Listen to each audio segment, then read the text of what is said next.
So I wanted to kind of do this kitchen staples series, something where I break down like basic things that I always try and keep on hand in my kitchen wherever I go. I asked you guys and you were interested in the top 5 kitchen tools that I have. So that's what we're going to break down today. I've already done a social media post on TikTok and Instagram, so check those out for my runners up.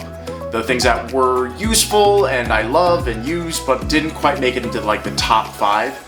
But here we go, top 5. All right, starting off is something pretty easy. Starting off, we've got the vegetable peeler. So this is a Y peeler, it is called, because it has this lovely little Y shape with the peeler blades in the middle of that. The Y peeler is the one that I go for because it is the easiest to maneuver, I find, but some people don't like the Y form, they prefer something else. And I also have one of these for my partner, so that when they are using a peeler, they feel comfortable. So both are excellent, there's no better one, it's just a personal preference. It's just something that I always have in my drawer that I use constantly. Coming up next, we have another extremely useful one that I kind of flip-flopped for a bit. I didn't know if they should be in the top 5 or what have you, but I think it's top 5 worthy. So, wooden utensils. Do you have a non-stick pan? You need wooden utensils. Do you have a pan that might have browned bits stuck on the end of it?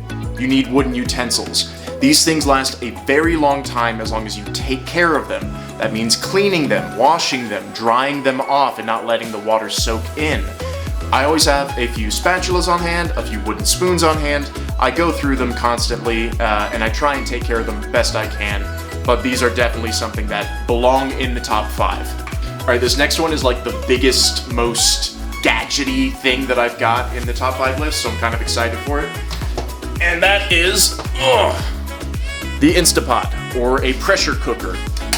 This thing is so good. It's the only machine that I have that I can push a button, walk away from, and know that it's going to do its job that I want it to do.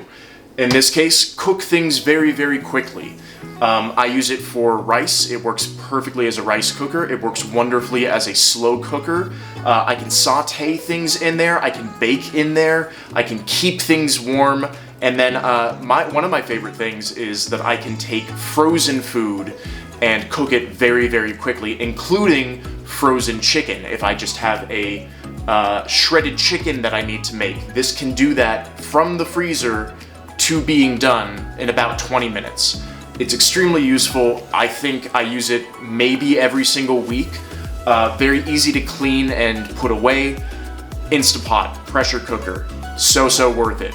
Invest in one if you don't already have one. Next up is a oldie but a goodie, and that is a kitchen scale.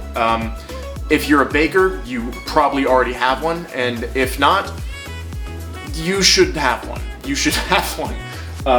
These things are going to be worth their weight in gold. It's not expensive to get one. This one was $6, $7, I think, online. You can get fancier ones, but you don't really need it. This is also great for people who are focused on tracking their macros, their carbs, their fat, and their proteins. Their serving sizes will also have not only like number of crackers that you want, but a weight. So if I want a little snack, I just pop it onto my scale, pour it into a bowl, and then I know exactly what I'm eating right then and there. Definitely useful, definitely top 5. And finally, number 1 on the top 5 list is a thermometer.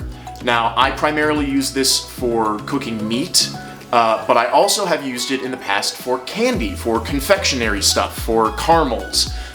Very, very useful.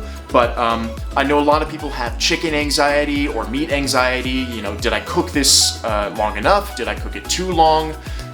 This takes the guesswork out of all those questions. There's a specific temperature that chicken wants to be at, that it's safe to eat. This will tell you that number. And yeah, this little thing definitely has earned its keep in my kitchen. That about does it, I think, for me, for my personal preferences in what I find useful in the kitchen. If you disagree, drop a comment, let me know what you think I should have included. Otherwise, I will continue this little kitchen staple series, maybe with frozen goods, maybe with pantry or dry goods, maybe with spices. But yeah, I think that about does it here. Hey, I'm Michael, and I made that.